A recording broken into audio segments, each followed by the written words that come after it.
The Russian army continues missile strikes on the cities of Ukraine, but the shelling of the positions of the armed forces of Ukraine in the south and east of the country has decreased by 5 to 6 times, they say in Kyiv. Experts believe that Western heavy weapons are changing the course of the war. A large hall, computer power cables for laptops snake across the floor in all directions.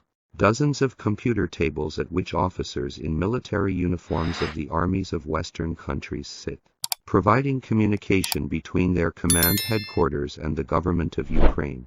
Approximately so, according to the American media, which gained access to the territory of the U.S. military base in Stuttgart, the center in which the operational headquarters of the U.S. European Command, EUCOM, operates looks like. Its main task is to coordinate. It is expected that he will be responsible for strengthening the eastern flank of NATO.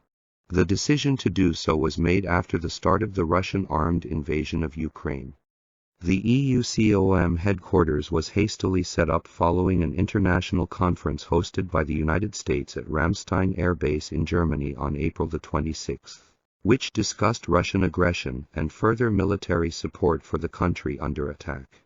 In an article about EUCOM, the Washington Post compared the atmosphere there to communication between the Allies during the Second World War. More than 50 states, led by the United States, are currently supplying weapons to Ukraine.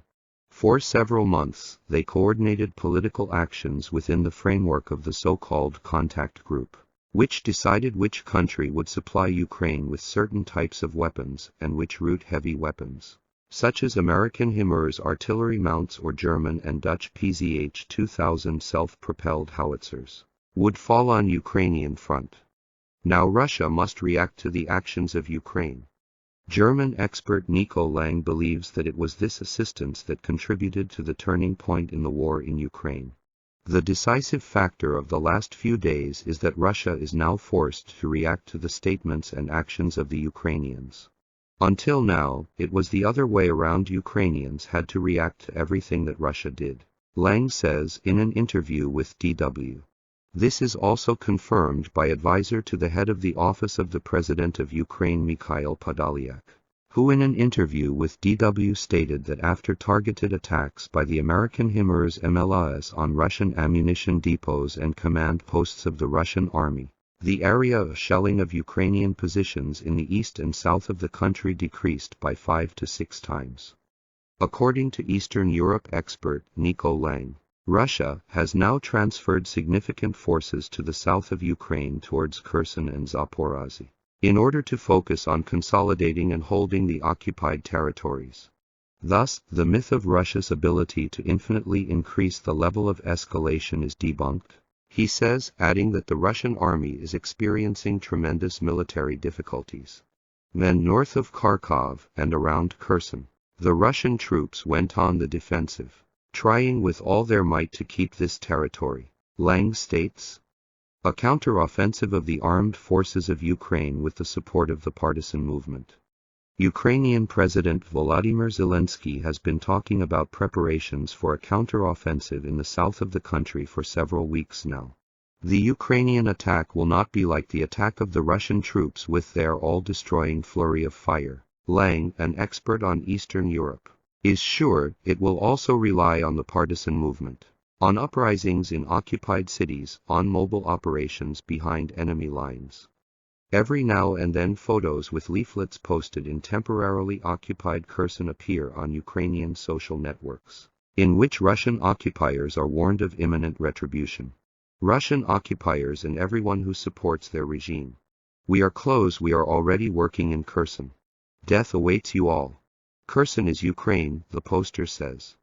The partisan movement is also active in the part of the Zaporozhye region occupied by Russian troops. In early July, Ukrainian partisans blew up several railway bridges between Melitopol and Tokmak, and in early August they damaged the railway in Tokmak itself.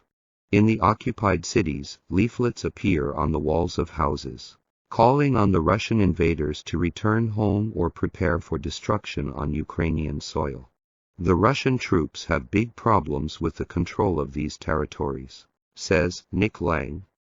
The head of the Luhansk Regional Military Civilian Administration, Sergei Gaidai, reported on Telegram on August 4 that in Bilovodsk, temporarily captured by Russian troops, partisans fired on a car in which there were representatives of the occupation authorities, the mayor of the city and his deputy. Both collaborators were injured, Gaidai wrote. Attempts by Russian troops to find those who fired at the car with the people's mayor and his deputy, according to Gaidai, came to nothing. The partisans keep the occupiers in suspense in the occupied territories. You never know when and how you will meet good people. All Gauleiters are already afraid of their own shadow, Gaidai said. It is worth noting that Bilovodsk is located in the depths of the Russian-occupied Luhansk region, just 40 kilometers from the Russian border, north of the former line of contact, which from 2014 until the Russian invasion on February the 24th of this year separated the territory of the so-called Luhansk People's Republic from the controlled Kiev part of Donbas. The tweet of the head of the Regional Military Civilian Administration can also be interpreted as a signal to Ukraine's international partners' partisan struggle is gaining momentum even in the most remote regions of the country. Ukraine asks for ATACMS missiles. Ukraine has repeatedly turned to Western allies, in particular the United States, with a request to provide the country with ATACMS missiles capable of hitting targets at a distance of up to 300 kilometers. Andriy Yermak, head of the Office of the President of Ukraine, said on August 5 that these missiles will discourage the desire to terrorize Ukrainians from all reenactors of the USSR too. Until now, the United States has opposed the supply of this type of weapon, fearing that the Ukrainian army could use it to destroy targets in Russia.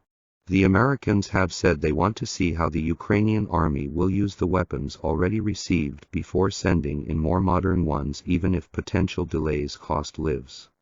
In response, Ukrainian Foreign Minister Dmytro Kuleba compared this U.S. decision-making process to a computer game. Your task is to move to the next level, but before that happens, you usually die several times. The problem with real life is that Ukrainian soldiers at the front have only one life, Kuleba said in a recent interview with the Washington Post.